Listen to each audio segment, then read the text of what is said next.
Basmati rice tomato rice చేసుకుంటున్నాం ఈరోజు. దీనికి ముగ్గురు తినచ్చు. ఇప్పుడు ఒక 30 నిమిషాలు నానబెట్టుకుందాం. ఒకసారి కడుక్కొని మనం నానేసుకుందాం ఒక 30 నిమిషాలు అండి.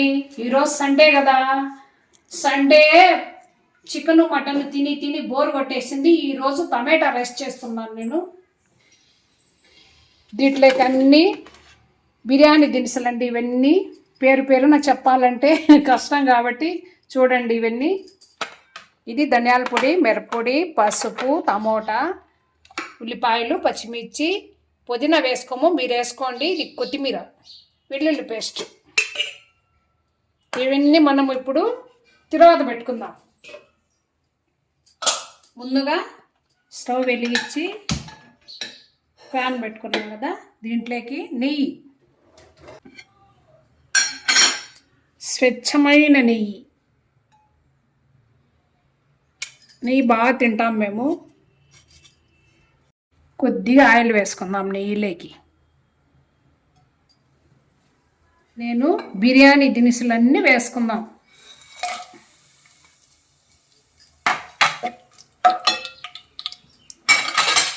ఉల్లిపాయలు వేసుకుందాం, పచ్చిమిర్చి,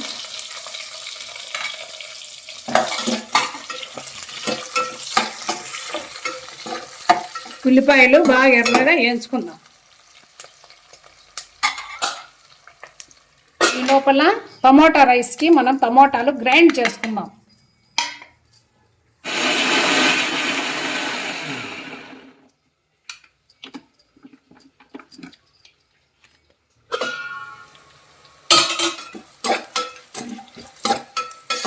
ఉల్లిపాయలు బాగా ఎర్రగా వేగినాయి.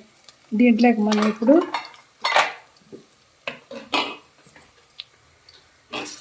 టమోటా,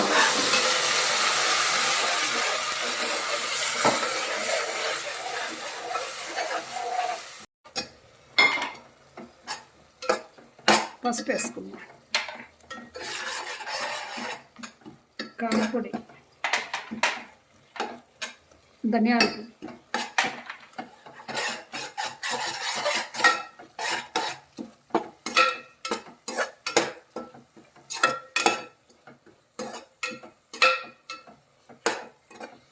కొద్దిగా వెల్లుల్లి పేస్ట్ వేసుకుందాం.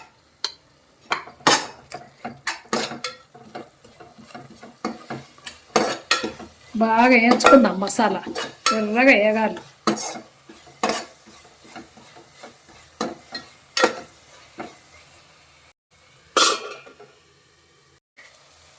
మనకు రుచికి సరిపడంత ఉప్పు వేసుకుందాం.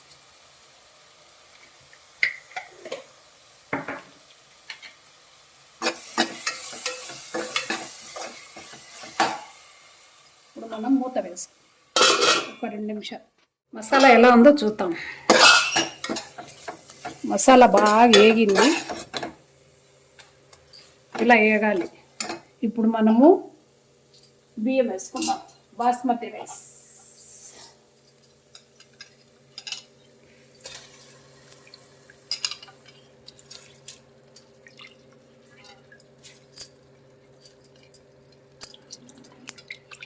ఎక్కువ కలపకూడదు, ఎందుకంటే బియ్యం ఇరిగిపోతాయి.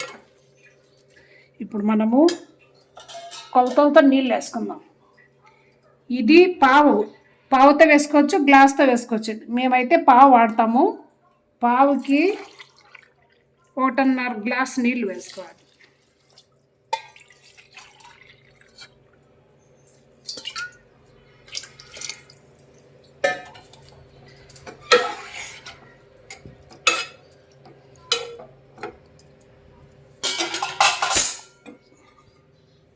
కొత్తిమీర చల్లుకోవాలి.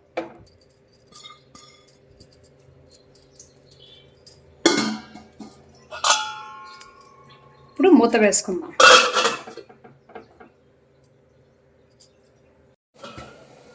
మనం ముందు హైలో పెట్టుకొని మళ్ళా సిమ్లో పెట్టుకోవాలండి. కొంచెం పెట్టుకుంటే కన్నా ఉడుకుతూ ఉంటుంది. హైలో పెట్టేస్తే అంతా ఇమిరిపోతుంది, కింద మాడిపోతుంది. కాబట్టి మీడియంలో పెట్టుకుందాం. మూత వేసుకుందాం. మూత తీసి చూస్తాం టమాటా రైస్ ఎలా ఉందో.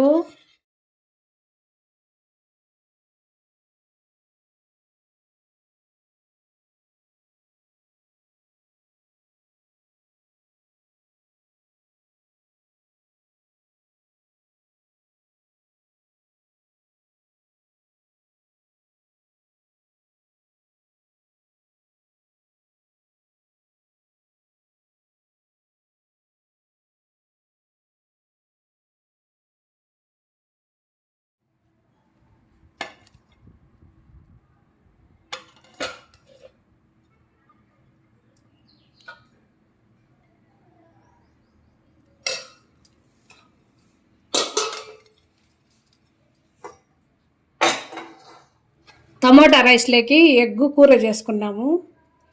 మటన్ చేసుకోవచ్చు, చికెన్ చేసుకోవచ్చు. మేము ఈరోజు అయితే ఎగ్గు కూర చేసుకున్నాం.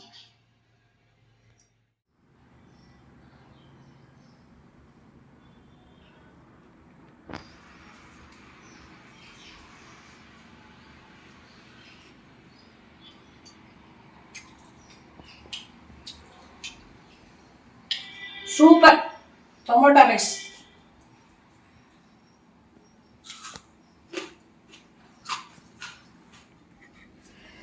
నాకు టమాటా రైస్ అంటే ఇష్టం అండి. ఇట్లా పెరుగు కలుపుకోవడము.